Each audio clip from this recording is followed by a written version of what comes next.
Olá, é um prazer estar aqui com você nesse programa maravilhoso, As Coisas da Vida e do Espírito.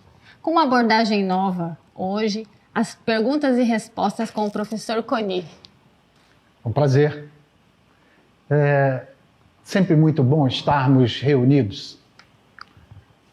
Nesse momento, rogamos ao Mestre Jesus que nos ampare, que nos intua a agirmos de forma escorreita, de uma forma que você, nosso telespectador, compreenda.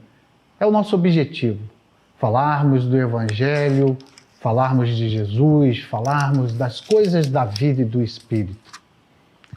Deise, podemos começar. Então vamos lá. As perguntas chegaram até nós por meio do Facebook e do Instagram. E se você tiver a sua dúvida, manda pra gente. Teremos o maior prazer em te responder à luz da doutrina espírita. A primeira pergunta foi uma internauta por meio do Facebook que enviou. Gostaria de saber sobre o amor. Existem almas gêmeas?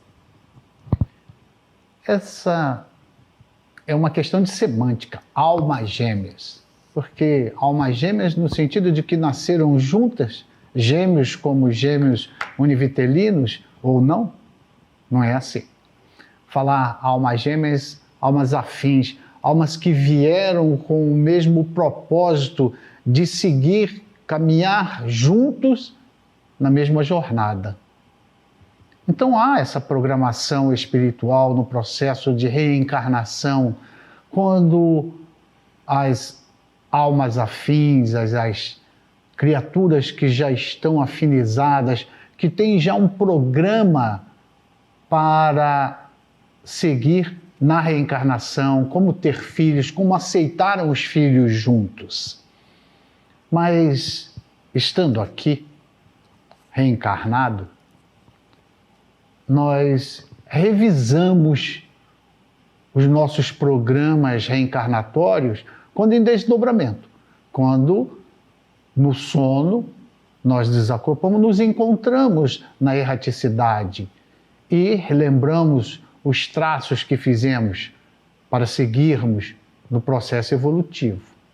Então, essas almas afins, ou almas gêmeas, como queira dizer, é só uma questão linguística, como disse, vai trilhando os caminhos, passam a ser parceiros, passam a realmente tudo que um faz, o outro faz junto, não deixa que um tenha a responsabilidade do lar sozinho, dividem as tarefas,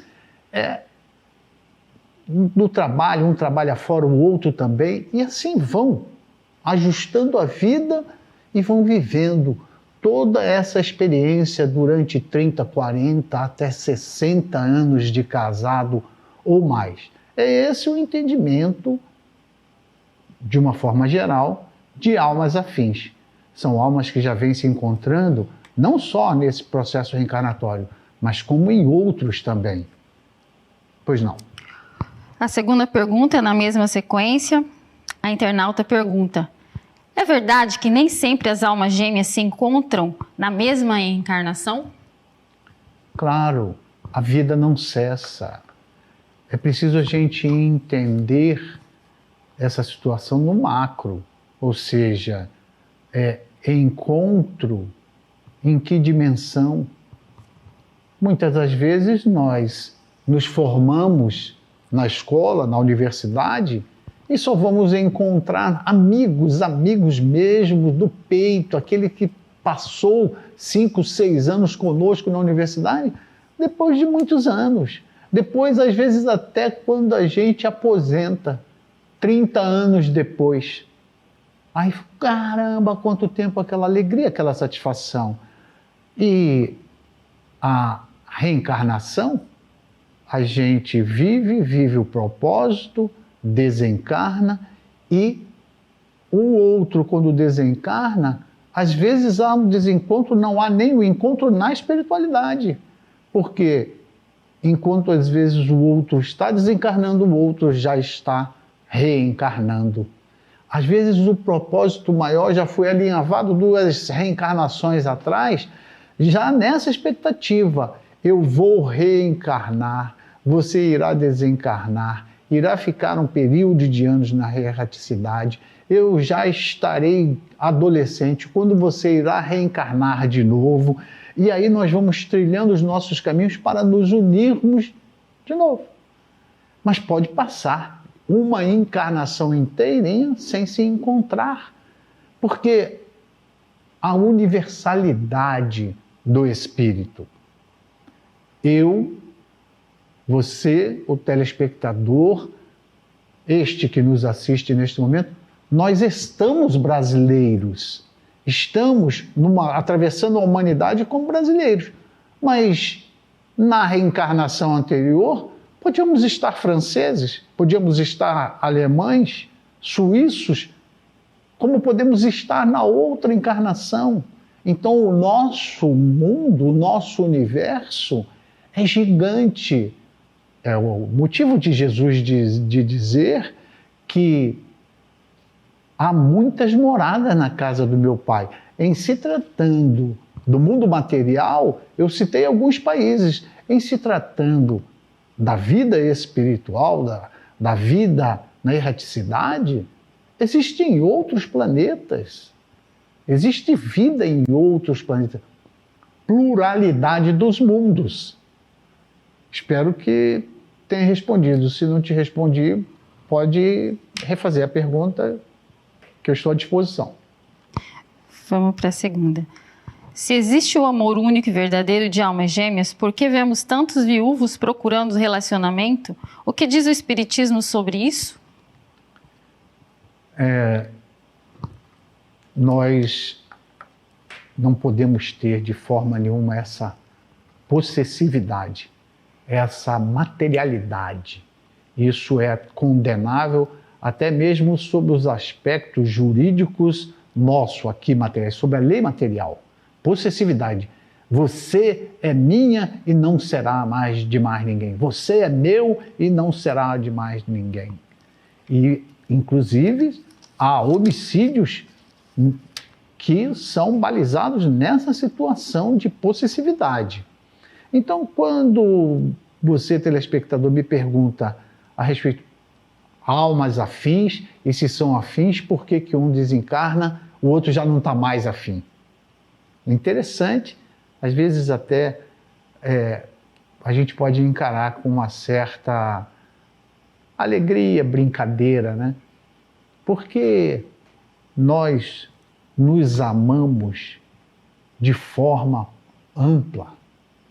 A gente se ama na reencarnação de coração a coração, de sentimento para sentimento, mas sem essa possessividade. O espírito não tem sexo. Eu posso ter sido, na reencarnação passada, mulher casada com um homem. Nesta reencarnação, eu estou homem casado com uma mulher. Na outra reencarnação, posso vir mais uma vez como mulher. O espírito não tem sexo. Essa morfologia, esses aspectos morfológicos, isso é das questões de experiência da vida humana. É necessário conhecer o mundo como um todo. E se aquele que desencarnou, ele segue o seu caminho na espiritualidade, aquele que permaneceu reencarnado tem, com todo o apreço, carinho e amor, aquela essência que é o espírito, a alma, daquela que foi o afim, o consortes dele. Mas isso não quer dizer que não se possa refazer a vida humana enquanto se está na Terra. Poderá, sim, é claro, dividir a solidão, dividir o sentimento, às vezes até mesmo de perda. Como pode somente se afeiçoar a uma outra pessoa?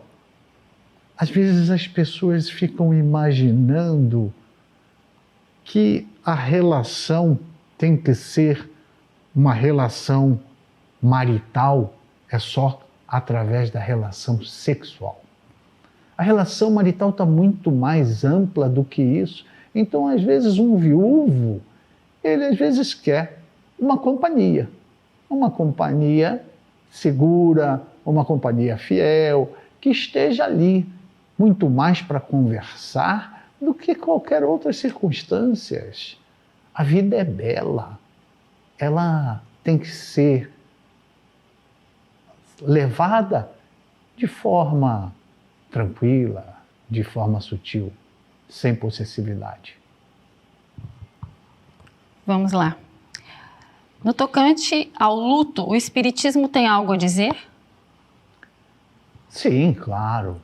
O luto, essa questão de sentir tristeza, chorar, isso faz parte da humanidade. Isso faz parte do sentimento. Nós, espíritas, entendemos, porque já lemos o Livro dos Espíritos, o Evangelho segundo o Espiritismo, dentre outras tantas obras, que nós não perdemos ninguém. Que há um distanciamento temporário. Nós todos iremos nos encontrar nessa família universal, nessa família todos nós filhos de Deus. Nós fala, fulano está guardando luto, não vai à festa, não vai a encontros sociais, não é isso, não é?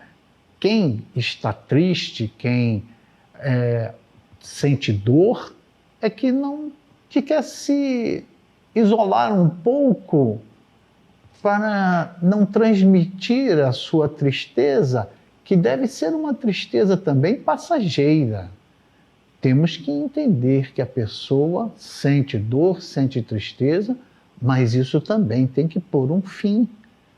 Nós não podemos ficar eternamente tristes, amargurados, chorando sempre, com luto. A vida segue. E outra, que é importante comentarmos. Quando o desencarnado partiu para o outro lado, ele também sente saudade, sente falta do convívio. É normal. É como se o nosso filho recebeu uma bolsa para estudar no exterior, ele vai viajar sabendo que vai cuidar do futuro dele. Nós estaremos aqui na retaguarda como pais, programando, promovendo os recursos para enviar para ele se manter lá no exterior.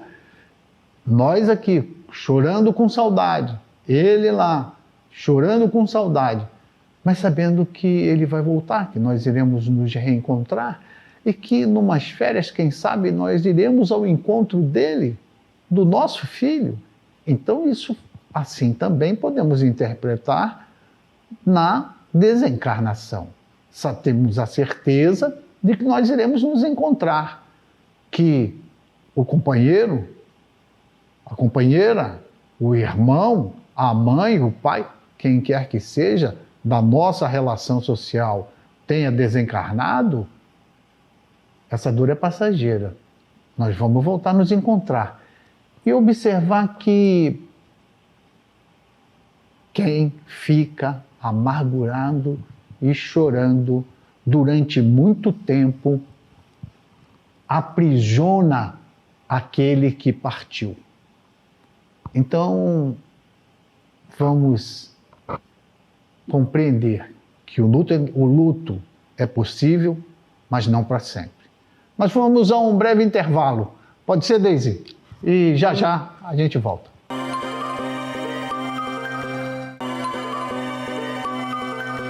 Olá, já estamos de volta com espaço pequeno. Vamos continuar? Professor. Pois não. Nós temos aqui a pergunta de uma internauta que veio pelo Instagram. Ela fala assim: boa noite, nunca tive sorte em meus relacionamentos.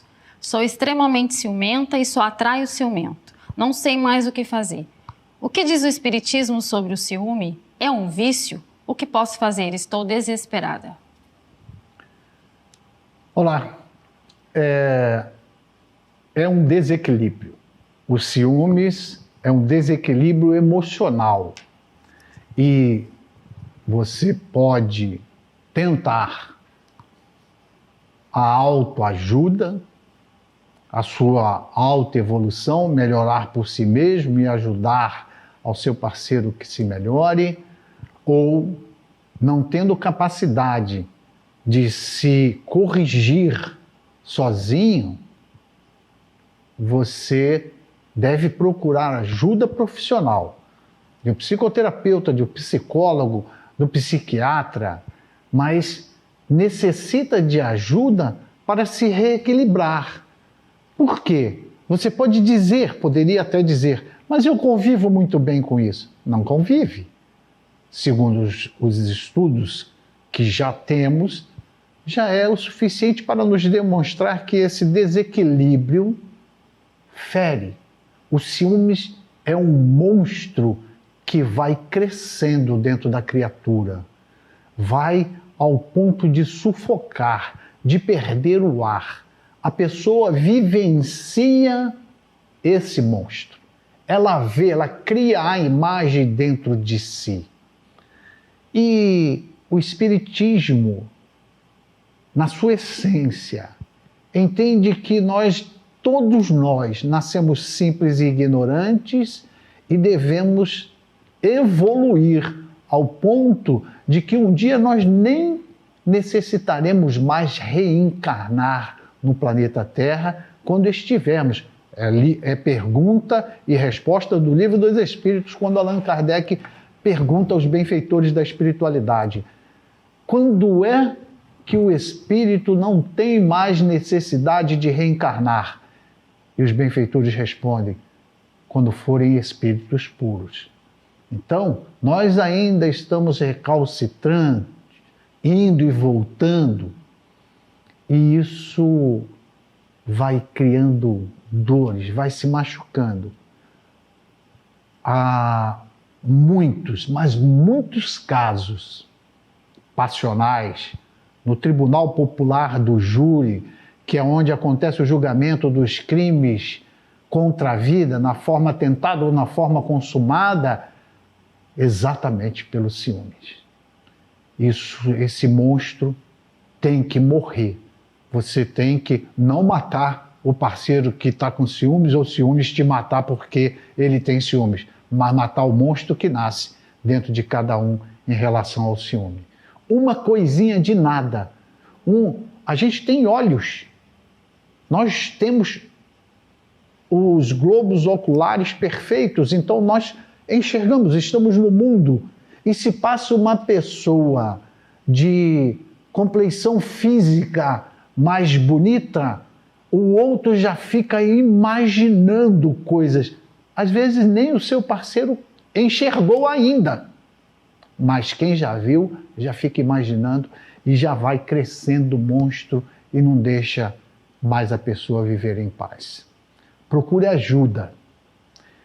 E prece é uma das coisas, é um dos remédios que não tem contraindicação. Então a prece, o culto do Evangelho no lar, ajuda você, ajuda a sua família. E estamos sempre à tua disposição. No mesmo segmento do ciúme, uma internauta manda aqui: professor, pode ser culpa do meu obsessor o meu ciúme sem controle? Coitado dos obsessores, né? Tudo que a gente faz, que a gente não tem controle sobre si mesmo, a gente fala, não sou eu, é o meu obsessor. É fácil a gente depositar os nossos erros nos outros. Existe um dito popular, vulgar, banal, mas vem bem ao caso, né? Errar é humano, mas achar em quem pôr a culpa é fantástico, é excepcional.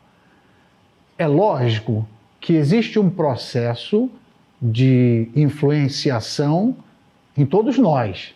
Pergunta 459 do Livro dos Espíritos, quando Allan Kardec pergunta aos benfeitores da espiritualidade: os espíritos influenciam em nossas vidas? E eles, os benfeitores da espiritualidade, respondem: muito mais do que possas imaginar. Eles, de ordinário, vos dirigem. Então, você imediatamente poderia me perguntar: mas e o nosso livre-arbítrio? É exatamente isso. Nós temos o livre-arbítrio.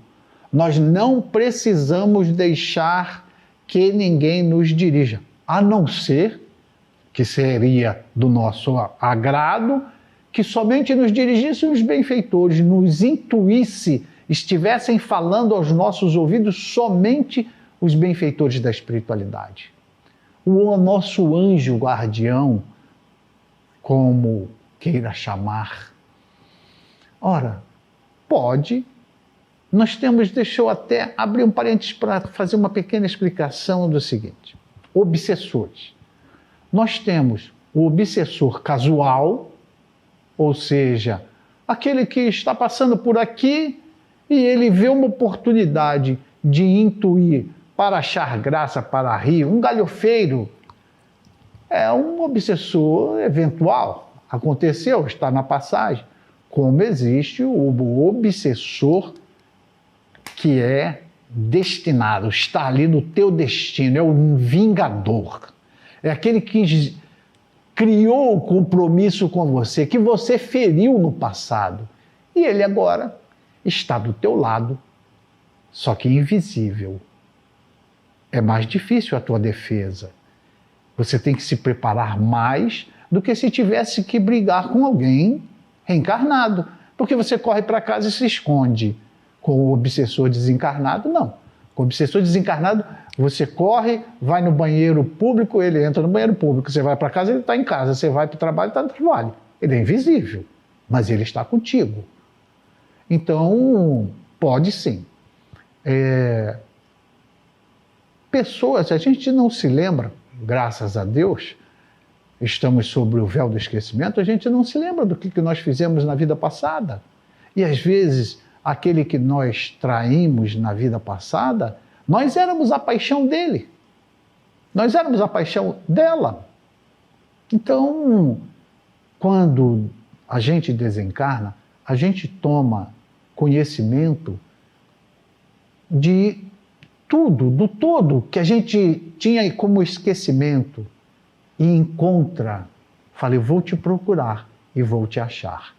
Como é que a gente diz no Espiritismo que nós iremos nos encontrar com certeza?